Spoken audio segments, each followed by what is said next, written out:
Keeping up with your journal can be hard, so if you find staying consistent with your journals a challenge, then simplifying might be the solution. But how do we actually do that?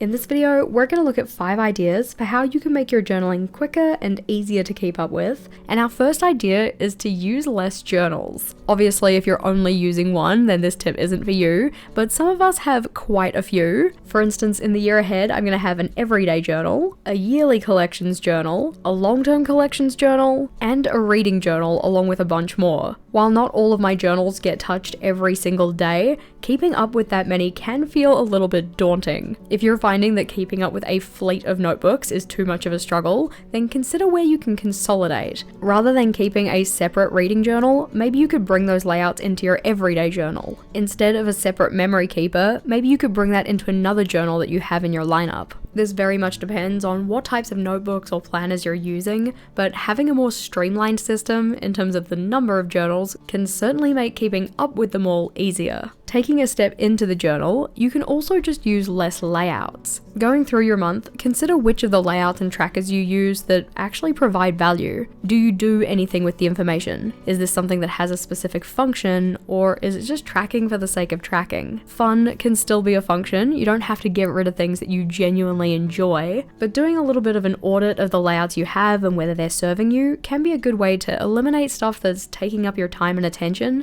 that you could be spending on other areas of your journaling. For instance, one of the things that I got rid of in my journal are cover pages. They took a lot of creative energy to come up with in terms of ideas and then the setup time, and while I did like them, I didn't really like them enough to warrant keeping them. Instead, I just bought a different style of layout to the front of my monthly setup, and that kind of acts as my monthly intro page. Another way that you can simplify is considering the type of decoration you use. This is something that I've done for myself this year, so stepping away from quite doodle-heavy styles of decoration and really getting more into stickers and washi tapes, because they still look nice, they make me want to get into and use my journal, but they take a lot less effort and time for me to do myself. Another style of decoration is lettering, and yes, while I could have drawn this lettering in myself, instead I opted to print it on sticker paper, cut it out, and stick it in. I loved this style of lettering, but it was going to be so much of a mission to try and recreate it for myself, so instead I could just type it up on a computer, size it appropriately, print it out,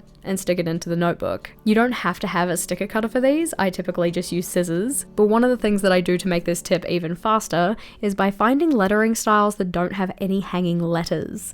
This means that for the bottom in particular, I can just cut straight across because everything sits on that same line, which just helps to speed me up a little bit when it comes to cutting those out so that I can stick them in. One of the biggest pains I found in journaling is having the same information stored in different places in different ways. Anytime something changes, I need to update it in 4 different places, which inevitably leads to missing one or possibly some, which then leads to inaccuracies. The tip here is to try and eliminate redundancy in your planning system, whether that be the same information stored in multiple places in your notebook, or possibly storing the same information in a different system. For instance, if you're using a monthly log in your journal, but also using a digital calendar, are those 2 things serving the same purpose, and thus do we need to keep both of them in the lineup? It's all good if you decide to keep both of them, I personally do, but if you're finding keeping up with your journal is a bit of a struggle, consider which of the layouts you could take out because you're keeping that information somewhere else already. One of the best ways to make your journaling faster and easier though is just by making your layouts easier to set up and easier to fill in. While I like to add decoration to my layout as I set it up,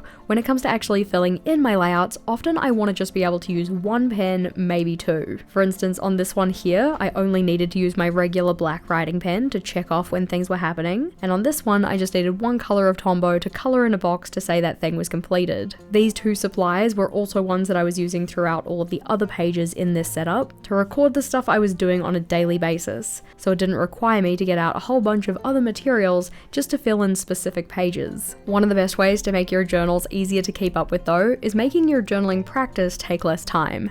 If you wanted some tips on how you can actually do that with some tactics you can employ, then this video is the next one to check out. In that one we have 15 different time-saving ideas for your journaling, so click or tap on that one and I'll see you over there.